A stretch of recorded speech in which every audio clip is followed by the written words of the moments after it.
ఆంధ్రప్రదేశ్ ముఖ్యమంత్రి చంద్రబాబు నాయుడు దేశంలోనే అత్యంత విజనరీ ప్రోగ్రెసివ్ నాయకుడిగా పేరుగాంచారు. ఆయన నాయకత్వంలో ఆంధ్రప్రదేశ్ మళ్లీ వేగంగా అభివృద్ధి దిశగా పయనిస్తోంది. గత జగన్ పాలనలో పెట్టుబడులు, ఆదాయ వనరులు తగ్గిపోవడంతో రాష్ట్రం వెనుకబడింది. కానీ ఇప్పుడు చంద్రబాబు నాయకత్వం వహించడంతో పెట్టుబడులు మళ్లీ భారీ స్థాయిలో వస్తున్నాయి. ఒక ప్రముఖ మార్కెట్ రీసెర్చ్ సంస్థ నివేదిక ప్రకారం ఏపీలో క్లీన్ ఎనర్జీ నుంచి ఎలక్ట్రానిక్స్, ఆయిల్ వరకు అనేక రంగాల్లో పెద్ద ప్రాజెక్టులు ప్రకటించబడుతున్నాయి. 2015 నుంచి ఏపీ వార్షికంగా సుమారు 12% వృద్ధి సాధిస్తోంది. గత 5 ఏళ్లుగా దేశంలోనే అత్యంత వేగంగా అభివృద్ధి చెందుతున్న రాష్ట్రాల్లో ఏపీ ఒకటిగా నిలుస్తోంది. వచ్చే 5 ఏళ్లలో 45,000 కోట్ల పెట్టుబడులు రానున్నాయి. పెట్టుబడిదారుల ముందు చంద్రబాబు ఐటీ మంత్రి లోకేష్ చూపిస్తున్న ప్రత్యేకత ఏమిటంటే ఏపీలోని విస్తారమైన వర్క్ ఫోర్స్, 250కి పైగా ఇంజనీరింగ్ కాలేజీలు, ఐఐటి, జేఈఈ టాపర్లు రాష్ట్రం నుంచి రావడం వల్ల ఏపీ పెద్ద ఎడ్యుకేషనల్ హబ్గా నిలుస్తోంది. అదనంగా ఏపీ ఎప్పుడు ఎనర్జీ సర్ప్లస్ లో నడుస్తోంది. క్లీన్ ఎనర్జీ ఉత్పత్తిలో టాప్ 10 రాష్ట్రాల్లో ఏపీ ఒకటి.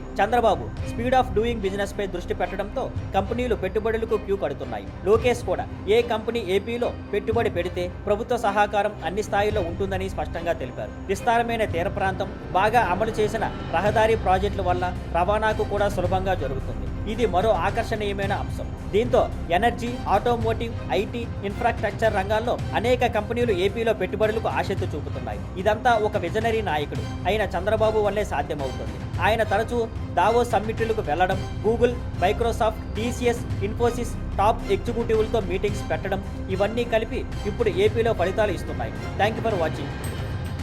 Please like, share and subscribe.